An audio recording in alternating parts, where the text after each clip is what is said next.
I förra veckan så besökte vi också CNN i New York och då hade Vita huset fortfarande inte bett om att ändra i sina sändningar. Men redan då sa reportern Gary Tuckman att han tycker det är självklart att man blir mer patriotisk och mindre kritisk till sin regering i en stor kris. Han är reportern som enligt flera svenska medier förklädd till sjuksköterska tog sig förbi avspärrningarna och in i ruinerna av World Trade Center. Fast han gjorde kanske ingen wallraff, det var lite enklare än så. Let me ask you, what is the scene like right there? Because we can't get right next to the building. We're a couple of blocks away from it right now. It's just absolute devastation. It's just steel and rubble all over the place. There's about 4 or 5 inches of concrete ash. You really can't... This happened on Tuesday.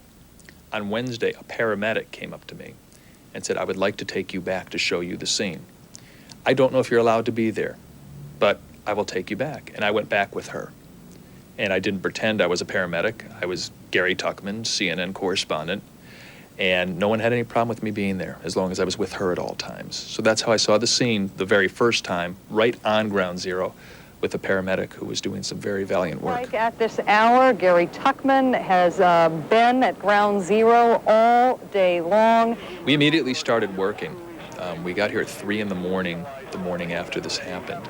And we immediately went as close to the site as we could. At that point, they weren't allowing our satellite news vehicles into the area. So we had with us one of the small video phones that we're now starting to use. They're the size of suitcases. And we were able to immediately set up a live report using our video phones from right next to ground zero.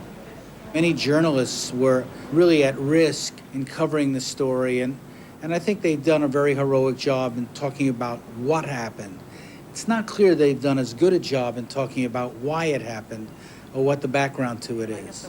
There's a lead that comes in, so often they'll report that without checking it properly. And so there have been a number of instances where there were inaccurate stories reported and later retracted based on tips or based on false information or misleading leads. There's no question that there was a lot of erroneous reporting. Not because people wanted to be erroneous, but because we've never seen anything like this before. What we told you, 5 firefighters have been rescued from under the... We reported that 5 firemen were found in a truck, survivors. It turns out that these firefighters were recovered, but they were part of the rescue team that had gotten stuck in the rubble.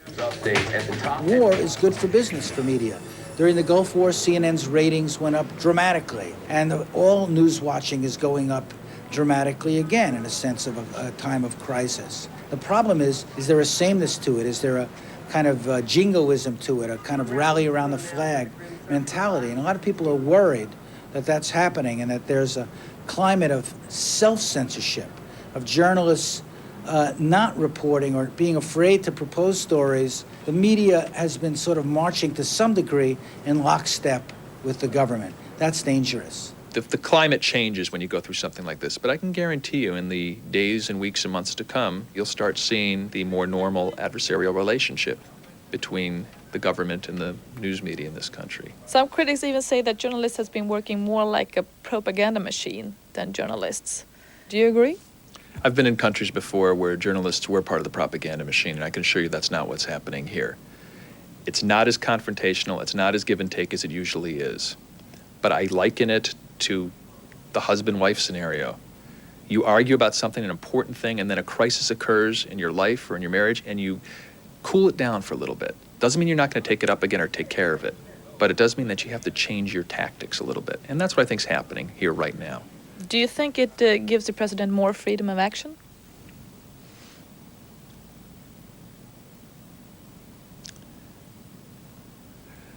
I think the president, I think when you have a horrible thing happen in your country, whether it's Oklahoma City, whether it's Pearl Harbor, or whether it's this, the president does have some more freedom.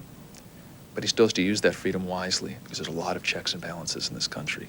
And have ordered that the full resources of the federal government go to help the victims and their families and to conduct a full-scale investigation to hunt down and to find those folks who committed this act.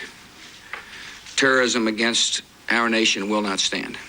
Are the issues that really matter getting the attention they deserve? Are we all playing sort of follow the leader in the media system so that Swedish public service broadcasting will cover what commercial broadcasting covers because they think that's what people want, and as a consequence dilute their public service mission? I think we've learned from this crisis how little we know, how poorly the media has been doing in actually explaining things that are really important. And many people in our country think that what's happening elsewhere in the world doesn't affect them, that they're sort of can live in a bubble, isolated and insulated. And what this has driven home is that we can't, and that we must learn about the rest of the world and try to build a global community around principles of cooperation, development, peace.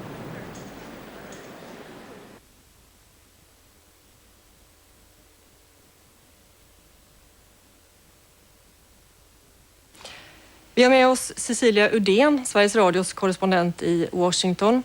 De stora amerikanska tv-bolagen har alltså gått med på att inte direktsända uttalanden från bin Laden och hans organisation.